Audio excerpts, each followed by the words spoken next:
할렐루야. 오늘도 주의 말씀 앞에 서게 되어 여러분 모두를 주님의 이름으로 사랑하고 축복합니다. 성경 말씀 시편 126편 5절과 6절 우리 찾으셔서 같이 읽겠습니다. 5절과 6절입니다. 눈물을 흘리며 씨를 뿌리는 자는 기쁨으로 거두리로다. 울며 씨를 뿌리러 나가는 자는 반드시 기쁨으로 그 곡식단을 가지고 돌아오리로다. 아멘. 오늘은 삶의 노래 141번째로 눈물의 수확이란 주제로 말씀을 같이 나누도록 하겠습니다. 우리가 주여 지난밤 우리 내 꿈에 주님을 배웠다라는 찬송가를 같이 했는데 우리의 꿈이 무엇인지, 여러분의 꿈이 무엇인지 우리에게 한번 생각해 보게 만들어요.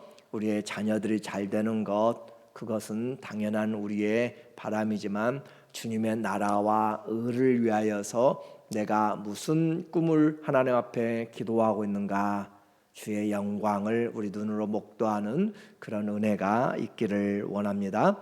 그 꿈이 이루어지는 것, 기적이 이루어지는 것, 우리가 꿈이라고 이야기하는 것은 그만큼 이루어지기가 어렵다라고 하는 것이죠.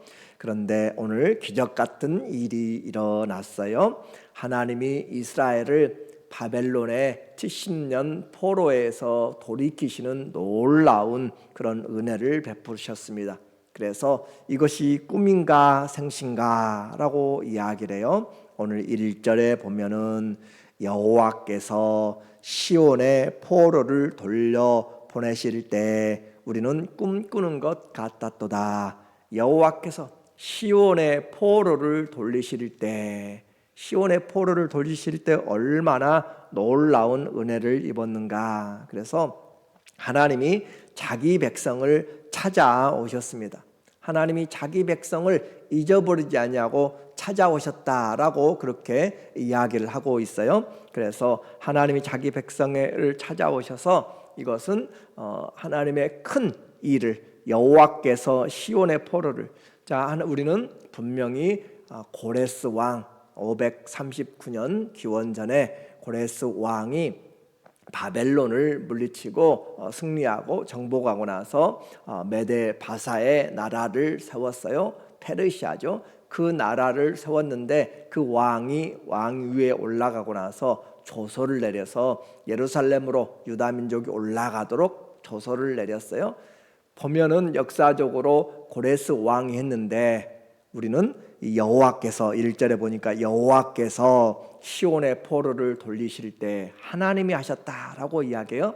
그래요. 사람들은 그렇게 역사적으로 보여질지 몰라도 그 일을 배후에서 준비하신 분이 하나님이시다라고 하는 것이고, 이미 이것은 하나님께서 성경을 통하여서 말씀하신 거예요. 그래서 예레미야 29장 10절에도 보면 여호와께서 이와 같이 말씀하시니라. 바벨론에서 70년이 차면 내가 너희를 돌아보고 나의 선한 말을 너희에게 성취하여 너희를 이곳으로 돌아오게 하리라. 예레미야 29장 10절에서 이미 우리에게 하나님께서 70년이 차면 다시 이곳으로 돌아오게 한다라고 말씀을 했어요.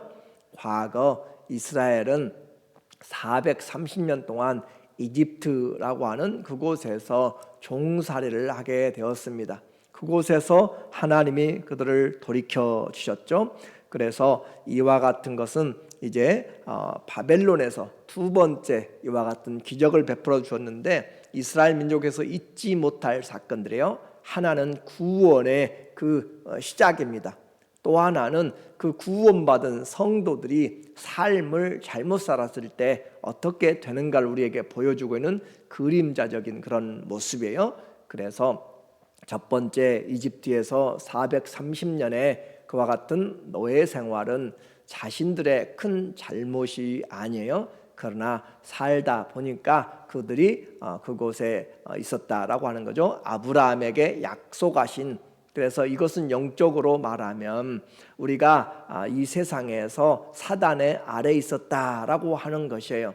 그런데 이것은 하나님께서 그들을 불러서 구원의 은혜로 세워주신 것이고, 이제 해방된 그들이 기업의 땅에 와서 가나안 땅에서 살다가 우상을 숭배하고 그들의 죄로 말미암아서 쫓겨나가게 되고, 그리고 그들이 노예가 되었어요. 이것은 신앙생활하는 우리가 하나님 앞에 제대로 살지 못할 때 기업을 제대로 누리지 못하고 은혜의 곳에서 우리가 머물지 못하는 것을 보여주고 있어요.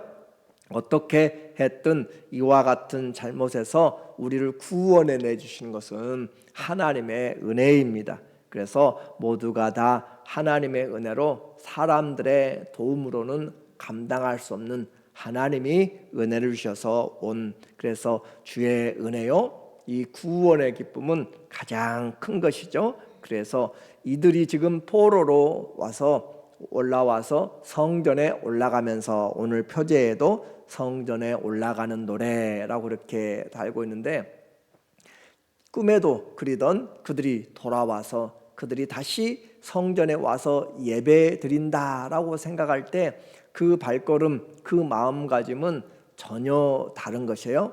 과거에 그냥 당연하게 가면 성전이 있고 가면 제사장이 있고 가면 예배 드릴 수 있었던 그런 곳이 아니라, 정말 이제 그들이 돌아와서 성전을 새로 세워야 되고 그곳에 올라갈 수 있는 그 기쁨은 얼마나 놀라운 은혜인지 정말 말할 수 없는 감격, 말이 필요 없는 눈물의 그런 감격이 바로 성전에 올라가면서 내가 살아서 이 성전에 이 예배를 드릴 수 있다라고 하는 것 자체가 얼마나 놀라운 일인지 모릅니다. 그래서 오늘 2절에 우리 함께 읽어보면, 그때에 우리 입에는 웃음이 가득하고, 우리 입에는 웃음이 가득하고 우리 혀에는 찬양이 찼었도다.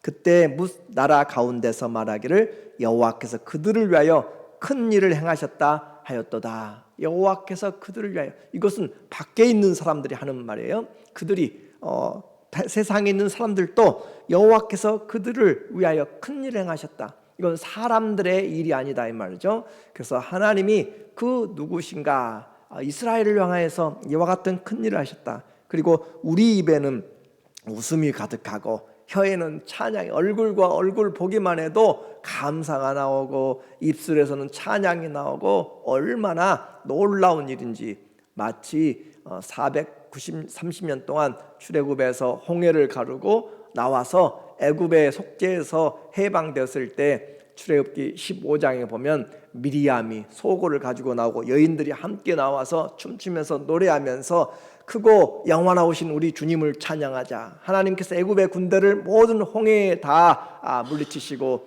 그들을 해방시키셨다라고 하면서 같이 찬양하니까 온 백성들이 찬양하고 노래하고 하나님께 구속의 은혜를 했던 것처럼, 오늘이 그들이 돌아오면서 이곳저곳에서 하나님께 예배하러 가고 올라오는 그 발걸음, 얼굴들을 볼 때 얼마나 기쁜지, 우리 입에는 웃음이 가득하고 우리 혀에는 찬양이 가득했다. 이것이 우리의 심령에 하나님 앞에 예배드리러 가는 그 기쁨의 은혜로 같이 여겨졌으면 좋겠어요. 그래서 그와 같은 모습을 보면서 여호와께서 그들을 이방 문 나라들 가운데서 말하기를, 세상 사람들도 하나님은 살아계시구나 라고 그렇게 이야기하고, 그리고 3절에 우리에게 말하기를 여호와께서 우리를 위하여 큰 일을 행하셨으니 우리는 기쁘도다. 이방인들도 말하고 우리도 말하고 하나님이 여호와께서 우리를 위하여 큰 일을 행하셨으니 우리는 기쁘도다.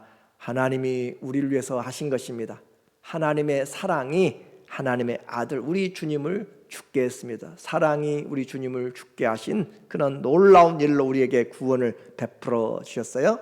그래서 우리 인생의 최고의 기쁨은 바로 이와 같은 구원의 은혜를 알게 될 때, 하나님께서 우리를 위하여 대사를 행하셨는데 아들을 내어주면서 우리에게 구원을 베풀어 주셨구나 라고 하는 것을 생각해 본다면 얼마나 감사하고 놀라운 일인지 모릅니다. 그 은혜를 입었는데 아직도 여전히 그 은혜를 입지 못하고 있는 사람들이 있어요.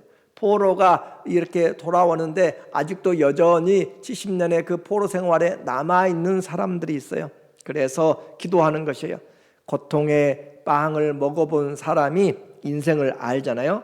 하루하루를 살아가는 것이 얼마나 가치가 있는지, 오늘도 내가 먹고 살아갈 수 있다, 얼마나 또 고마운 것인지, 하루에 그 먹을 것을 내가 준비한다면 얼마나 고마운 것인지, 그래서 간절함을 알아요. 하루를 살아가는 그것이 얼마나 간절한지. 또 가장이라면 일을 내가 해서 일당을 가지고 가야 가족들이 살아간다라고 하는 것을 생각할 때 그 노동의 수고는 얼마나 감사함과 간절함이 묻어나는지 알게 되는 것이에요. 노예 종살이를 해본 사람이 진짜 자유를 우리가 알게 돼요. 내가 마음대로 감정을 표현할 수 있고, 내가 하고 싶은 것들을 내서 할 수 있고, 가고 싶은데 갈 수 있고, 지금도 가고 싶어도 못 가는 곳마다 그 허가를 맡아야 되고, 그렇게 하는 데들이 얼마나 많이 있어요. 의사 결정의 자유를, 우리는 하나님 앞에서 이와 같은 자유를, 사단에게서 죄로부터 우리는 해방된 자유를 가지게 되었어요. 또 죽음의 위기에 들어가 본 사람, 질병의 중병의 죽음의 위기에 들어가 본 사람이 생명의 가치를 알게 돼요. 내가 오늘 생명의 가치가 얼마나 놀라운 것인지, 자기 생명과 온 천하와 바꾸지 못하는 거잖아요. 우리를 포로를 그래서 남방에서 이 사막 네게브에서 돌리실 때 오늘 4절에 보면은 여호와여 우리의 포로를 남방 시내들 같이 돌려보내소서. 자, 먼저 온 사람이 있어요. 근데 여전히 남아있는 사람들이 있어요. 70년의 세월은 긴 세월입니다. 이방 땅에 끌려갈 때 노예로 끌려갔어요. 포로로 잡혀갔어요. 그것도 힘들지만 시간이 지나가면서 조금씩 2세, 3세, 4세까지 나아가면서 그곳에서 정착하면서 살아가고, 이제는 입에 풀칠할 정도 살아갈 수 있을지 몰라요. 그런데 그곳에서 다시 예루살렘으로 온다는 것은 쉬운 일이 아니에요. 믿음의 결정이 필요한 것이에요. 그리고 그냥 요즘처럼 며칠이면 가는 거리가 아니고 적어도 석 달에서 넉 달을 가야 될 그런 거리입니다. 거기도 위험하고, 그리고 간다고 했을 때 예루살렘에 무엇이 보장된 것이 하나도 없어요. 집도 거할 쳐서도 농사 지을 것도 하나도 보장되어 있지 않은데 간다는 것은 믿음이 아니면 할 수 없는 일이에요. 그래서 그 자리에 앉아있는 남아있는 사람들이 있어요. 그래서 이 먼저 온 사람들이 기도하는 것이죠. 여호와여 우리의 포로를 남방 시내들 같이 돌려보내소서. 이 남방 시내라는 것은 네겝이라고 하는 것인데, 예루살렘 이스라엘의 남쪽 유다 지역의 그 광야지대 네겝이라고 하는 고유명사도 있고, 이 광야지대를 네겝 남방이라고 이야기해요. 그곳의 시내들 같이, 그곳은 평상시에는 바짝 마른 사막입니다. 그러나 가을 겨울에 이 비가 내릴 때는 갑자기 쏟아지는 폭우로 인해서 와디, 강이라고 이야기하는 홍수가 날 정도로 그렇게 밀려가게 되는 것이 바로 그런 남방 네겝이에요. 그래서 지금은 바짝 말라서 우리에게 기대할 것이 없는데, 하나님 그렇게 남방 시냇물이 그렇게 갑자기 생겨서 흘러가는 것처럼 주의 은혜로 그 남아있는 사람들도 함께 같이 다 물밀듯이 이 예루살렘으로 오게 하여 주소서라고 그렇게 기도하고 있는 것이에요. 이 일은 정말 오랫동안 눈물을 흘리면서 신앙을 지켜가면서 그렇게 품었던 자들, 그래서 그들이 속히 고국으로 돌아가기를 원하는 그런 마음이에요. 5절에 보면 눈물을 흘리며 씨를 뿌리는 자는 기쁨으로 거두리로다. 눈물을 흘리며 씨를 뿌린 자는 기쁨으로 거둔다. 우리에게 많이 들었던 내용이죠. 왕이 명령을 내렸어도 정말 가서 우리에게 기다리는 것이 쉽지 않을 때 우리는 실패하고 또 어려울 때 포기할 때가 많이 있어요. 그렇지만 그럼에도 불구하고 하나님이 우리에게 베풀어 주신 그 은혜들을 생각하면서 주님 앞에 눈물을 흘리며 씨를 뿌리는 자, 우리는 여기서 눈물을 흘리며 씨를 뿌리는 것은 한 번 뿌리고 만 것이 아니라 지속적인 것을 이야기해요. 지속적으로 실패했어요. 그러나 또 심어요. 또 나가서 심고, 그래서 씨의 바구리를 가지고 씨가 담겨있는 주머니를 가지고 와서 지속적으로 씨를 뿌리는 마른 땅에 뿌리는 것 같지만 하나님께서 결실케 해주면 많은 열매를 맺을 것을 바라보면서 눈물을 흘리며 이번에도 실패했어요. 그러나 또 하나님께 눈물을 흘리며 씨를 뿌리는 자 기쁨으로 거두리로다 이렇게 이야기를 해요. 그래서 이 바벨론에서 그들이 돌아올 때 첫 번째 돌아올 때는 스룹바벨을 통하여서 약 5만 명 정도가 돌아왔어요.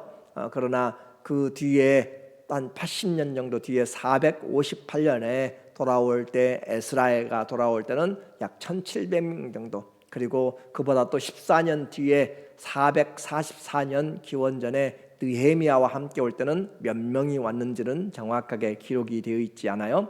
세 번에 거쳐서 그들이 돌아오게 됩니다. 그래서 하나님 앞에 이 기도하는 것, 이 왕이 명령을 내려도 다 쉽지가 않아요.